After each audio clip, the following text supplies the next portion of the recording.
Update. Am I the a-hole for banning my sister's boyfriend from my house and closing the door in his face? Original post. I, 30 male, love my baby sister, 26 female, but absolutely loathe her boyfriend. My sister is not the brightest bulb and is a self-admitted gold digger. While other little girls dreamed about falling in love with their Prince Charming, my sister only dreamed of the castles and dresses. I know this sounds pretty cruel, but she's always been open about it. She's pretty enough, takes care of her health, and puts time and effort into being the arm candy she thinks guys like. She can be sweet and fun, but when it comes to love and ambition, she just seems emotionally empty. Over time, my family gave up on trying to get her to better herself, and we've all just settled with the assumption that she'll be a divorcee with okay money by her 40s. Her boyfriend is very successful financially, but also a turd of a person in nearly every possible way. He hates single moms. He hates women who make more money than him or are taller than him. He has nasty things to say about black people, brown people, gay people, me, and has told my sister in front of people to mind her P's and Q's, or else he'll replace her. He talks about how women who fall in with MLMs would be better off not being alive, despite the fact that he's lost sizable amounts of money to bad investments trademark, like crypto schemes. She doesn't mind all this too much, it seems. If I suggest she break up with him, her first concerns are usually centered around how she wants to be able to drive his fancy car, host parties in his swanky apartment. She stays there but isn't on the lease. She still has a room at home with my parents she can go back to at any time. And how he's funding the life she wants.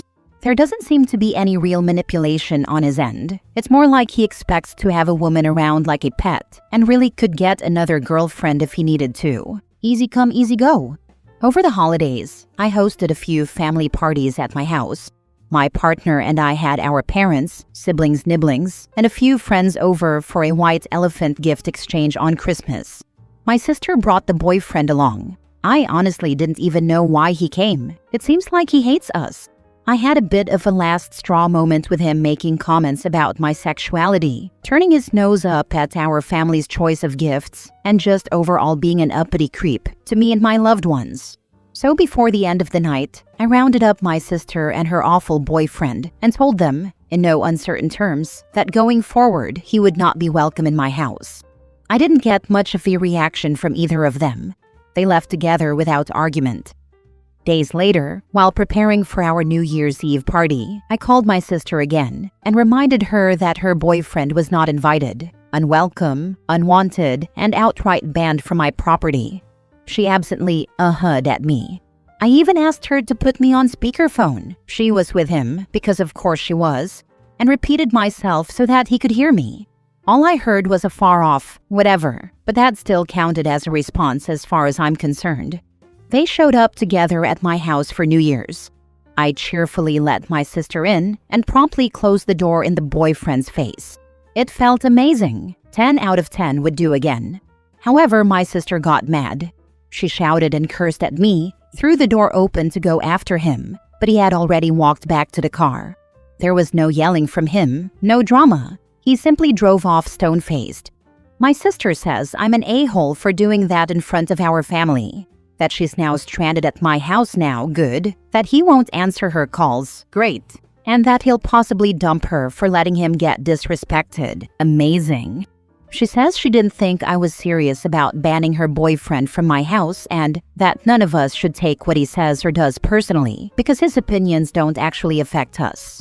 Through tears, she told me she still wants the boyfriend experience of bringing someone around her family and that this was the only emotional labor she asked of this guy, and he was willing to do it.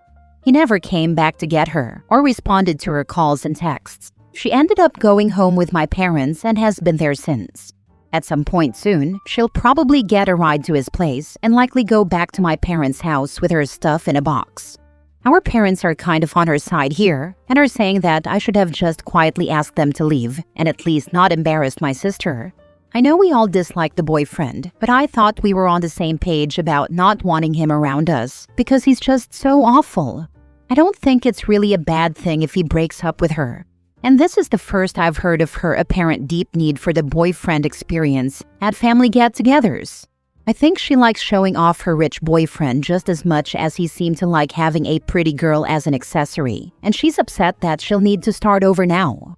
All that being said, it's my house. It's my life, and I'm not trying to have a bigot like this guy around me.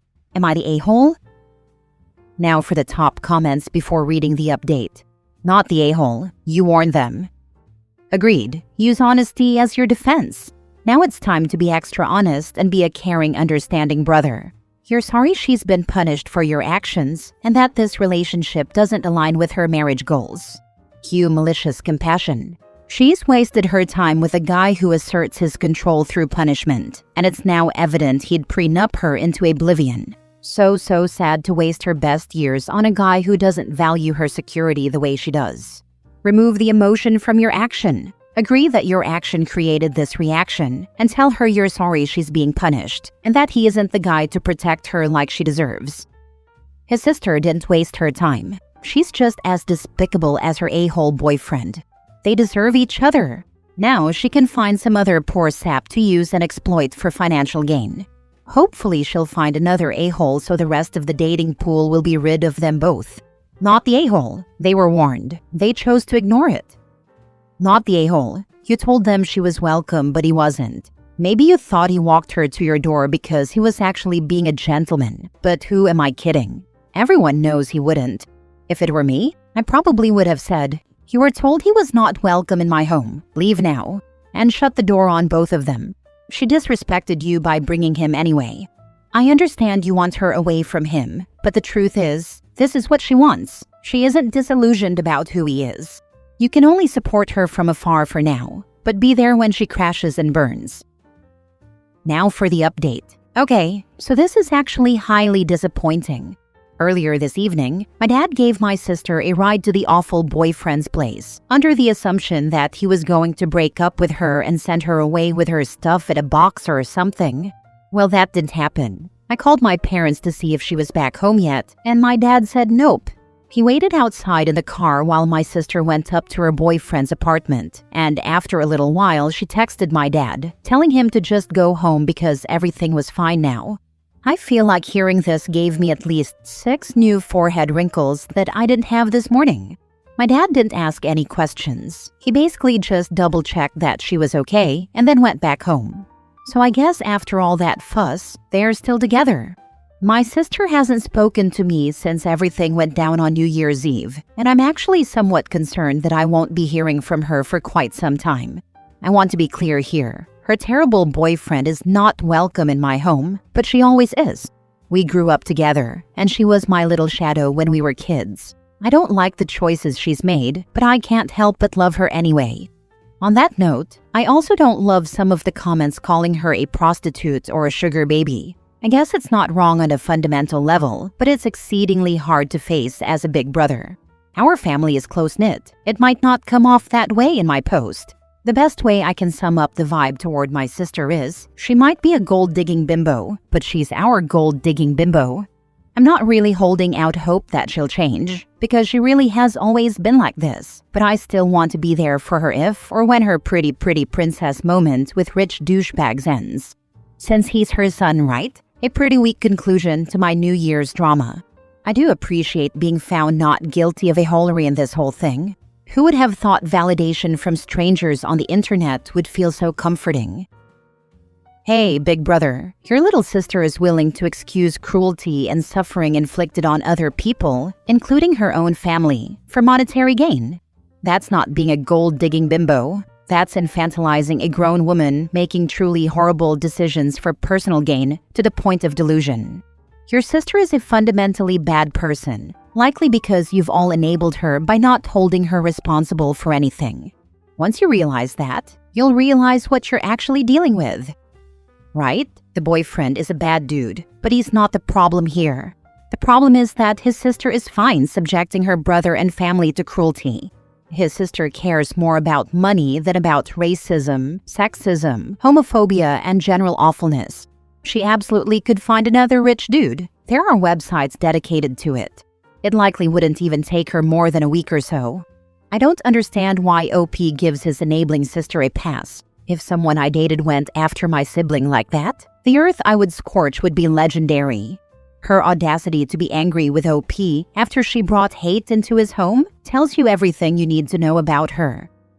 Unfortunately, you have given this guy exactly what he wanted. Joining your sister at family events was the only thing she wanted that he was willing to do, so he probably deliberately provoked you so that this would happen. 100% not the a-hole, and I don't think you should have done anything differently. But I do think the only one who loses here is you and your sister's relationship. The boyfriend does not care at all and is not hurt. Next story. Am I the a-hole for threatening to stop contributing to my stepson's college fund after my wife said he's not our son? We got married in our mid-30s. I was single, and she was a single mother of a 3-year-old son.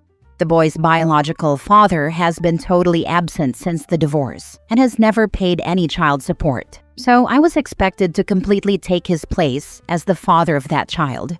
I had no issues with this, mainly because he was just 3 at the time, and I believed he would surely accept me as his dad. Things went smoothly just as I expected for the next 6 to 7 years. Currently, we're in our mid-40s, and the kid is now 14 years old. As he's grown, he started arguing, questioning things, etc. Basically doing all the normal parent-child things a teenager does.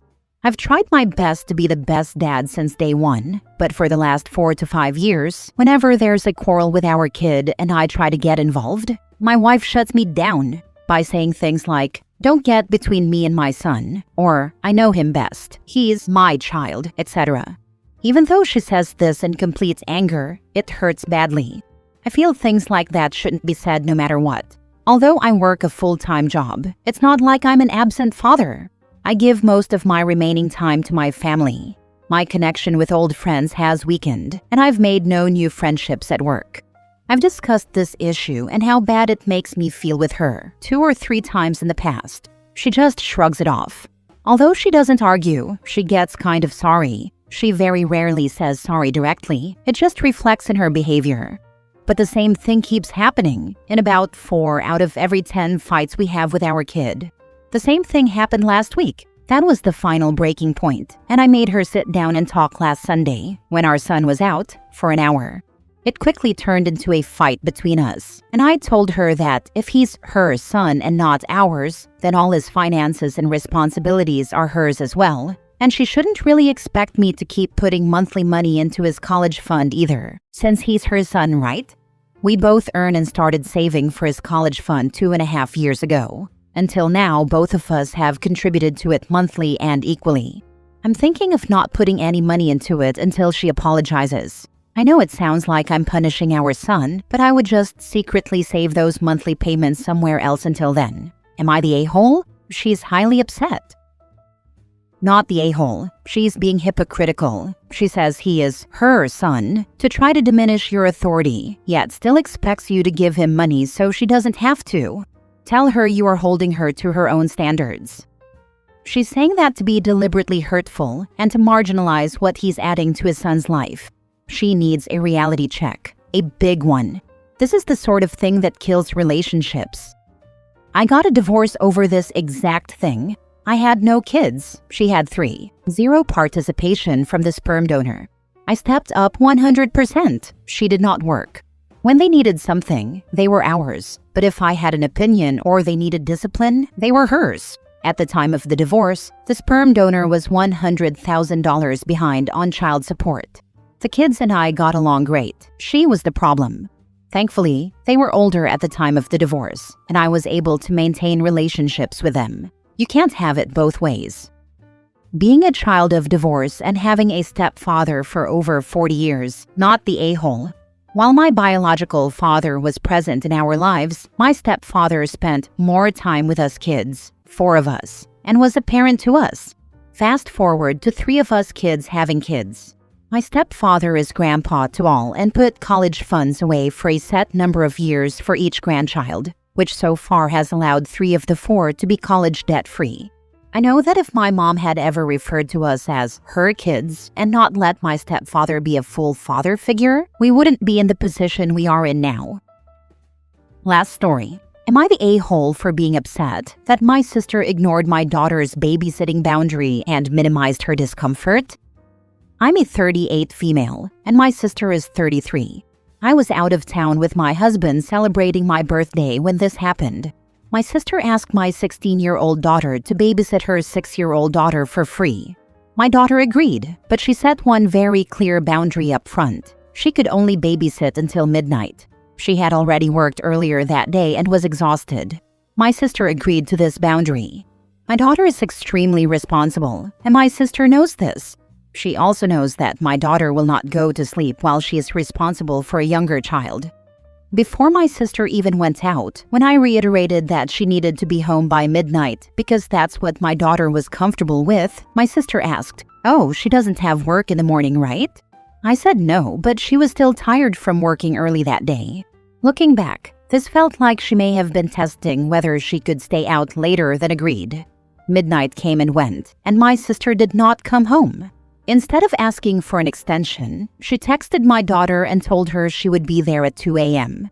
She did not ask if that was okay, she informed her. My daughter was not given the opportunity to say no. My daughter is very kind and did not want to worry me while I was out of town celebrating my birthday. She planned to stay awake and handle the situation herself so I wouldn't have to get involved. I only became involved because I noticed our doorbell never went off and my niece had not been picked up, and it was already over an hour past the agreed time. Around 1 a.m., I tried calling my sister twice and her boyfriend once because her texts were vague and referenced car issues, and I was trying to understand what was actually going on. It later became clear there were no car problems. They had simply taken one car and her friends were not ready to leave. All calls were ignored. They were still at the bar. By that point, my daughter was exhausted and uncomfortable. Even though the child was asleep, she did not feel comfortable going to sleep while still responsible for a younger child. Responsibility does not end just because a child is asleep. When I confronted my sister, instead of acknowledging that she broke the agreement, she told me I was overreacting because her child was asleep and said my daughter should have just gone to bed. She escalated the situation further by saying our relationship was ruined and that her child would never stay at my house again, simply because I stood up for my daughter. She also brought up my older daughter, 22 female, in a completely unrelated way, as a personal attack on me. For additional context, this is not the first time my sister has done this. She has told my daughter multiple times in the past that she would be back at a certain time and then shown up 2 to 3 hours later. This is the first time I've directly confronted her, largely because this time I was not home and my daughter was left dealing with it alone. I have always helped my sister with childcare when she asks and have never seen it as a burden. I love my niece and have always considered it a privilege to help. This is simply the first time I've pushed back. My mother called me and told me I shouldn't be mad because my sister is going through a lot and that I'm overreacting. I told my mom that I feel like I'm always expected to minimize my feelings and boundaries to keep everyone else happy, and that I'm used to being the one who absorbs the consequences of everyone else's choices. But I don't want to do that anymore. My issue is not that plans changed. My issue is that my sister repeatedly puts herself in situations where she cannot follow through with her responsibilities. Extends childcare without consent, expects a 16-year-old to absorb the inconvenience, and then minimizes my daughter's discomfort instead of taking accountability. She genuinely does not see this as a problem because her child was asleep. I don't think that matters. Responsibility doesn't end just because a child is asleep, and my daughter's comfort and consent should have mattered. So, am I the a-hole for being this upset and finally standing my ground? Not the a-hole. Your sister is, and your mother is treating her like the golden child. But the thing is, hard times or not, she decided to have her child, and she's responsible for them. She said she'd be back at midnight, and she's lied multiple times. Do not let your daughter be guilted into babysitting again, because she'll keep doing this. Let her struggle, no matter how hard she begs or what your mother says. Your child and her well-being come first, period. If you keep letting your sister get away with this, she'll keep doing it. She needs to see that actions have consequences. I'd say if mom doesn't see an issue with extended babysitting hours, broken agreements, and lies, then grandma can babysit in the future. Agreed, not the a-hole.